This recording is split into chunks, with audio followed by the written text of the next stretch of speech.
आगामी पुसद नगर परिषद आम चुनाव के लिए राष्ट्रवादी कांग्रेस अजीत दादा गढ़ पार्टी के नगर अध्यक्ष पद के उम्मीदवार के लिए सामाजिक कार्यकर्ता तथा राज्य मंत्री की पत्नी मोहिनी नाइक ने अपना नामांकन पत्र दाखिल KIA.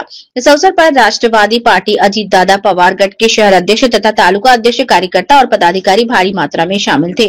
Yavatmal bureau chief Shaikh महबूब। काल रात्री 12 वाजेपर्यंत प्रयत्नशील होतो, पण युतीला काय राहते की दोन्ही बाजूंनी रिस्पॉन्स मिळायला आवश्यक असतो। रिस्पॉन्स मिळाला नाही ठीक आहे, मैत्रीपूर्ण लढत म्हणून तर मैत्रीपूर्ण लढत म्हणून, पण शेवटी एक पक्ष चालवायचा असतो, स्थानिक आमदार आहे, लढण्याचा निर्णय आपण घेतलेला आहे। सर्व उमेदवारांसह नगराध्यक्षाचाही उमेदवार आपण इथे लढवतो।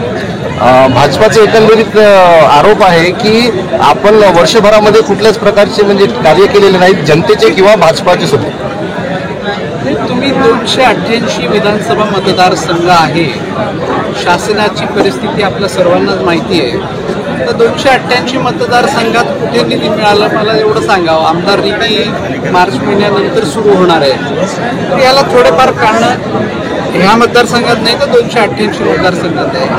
आणि मंत्री झाल्यानंतर अपेक्षा वाढतात हे मान्य आहे, आणि ते आपण दूर करणार आहोत। 4 वर्ष आणखी नाही, 4 वर्षाचं ब्लूप्रिंट रेडी आहे, 4 वर्षात खूप काही कार्य करून दाखवणार आहे। म्हणून माझं मत आहे की ह्याला एक कारण धरून जर युती तोडायचं असेल थोडंसं विचार करायची गरज आहे। आपण राज्यमंत्री आहात, मतदारांना काय आवाहन करणार आपल्या सोबत सौभाग्य युतीमुळे आहे? मतदारांना एवढंच पडणार की वर्षोनवर्ष 73 वर्षापासून सन्माननीय वसंतराव नाईक साहेब, स्वर्गीय सुधाकर नाईक साहेब आणि आपल्या सर्वांचे नेते मनोहर नाईक साहेब यांच्या पाठीशी पुसदची जनता आजपर्यंत उभी आहे। आणि त्या जनतेला माहिती आहे की नाईक परिवार हा सभ्य परिवार आहे आणि कधीही कोणाचं शोषण केलेलं नाही आहे। त्यांच्या पाठीशी, गरीब जनतेच्या पाठीशी हा नाईक परिवार इथे उभा राहिलेला आहे हमेशा, आणि तीच आमची USP आहे। USP आमची एवढीच आहे की नाईक परिवार हा सर्वांना घेऊन चालणारा परिवार आहे आणि त्याच्यावर आम्ही ठाम।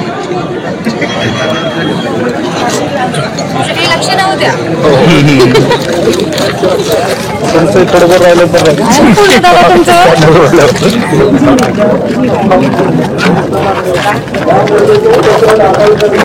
विकास घडवायसाठी जे काही करावं लागेल ते नक्की आम्ही करणार। त्याची सगळी ब्लूप्रिंट आम्ही मनात ठेवलेली, नक्की तुम्हाला काही आरामात जनतेला काय आव्हान? जनतेला आव्हान आहे, जनता जागरूक आहे, जनताला माहीत आहे की विकासासाठी कोण त्यांच्यासोबत आहे आणि जनतासोबत सदैव नाईक परिवार राहिलेला आहे। जनतासोबत नेहमी आम्ही राहिलेला आहे, तर जनताचा आशीर्वाद आमच्यासोबत राहील असं मी जनताकडून अपेक्षा करते। जनताचा आशीर्वाद राहील असं मला विश्वास आहे।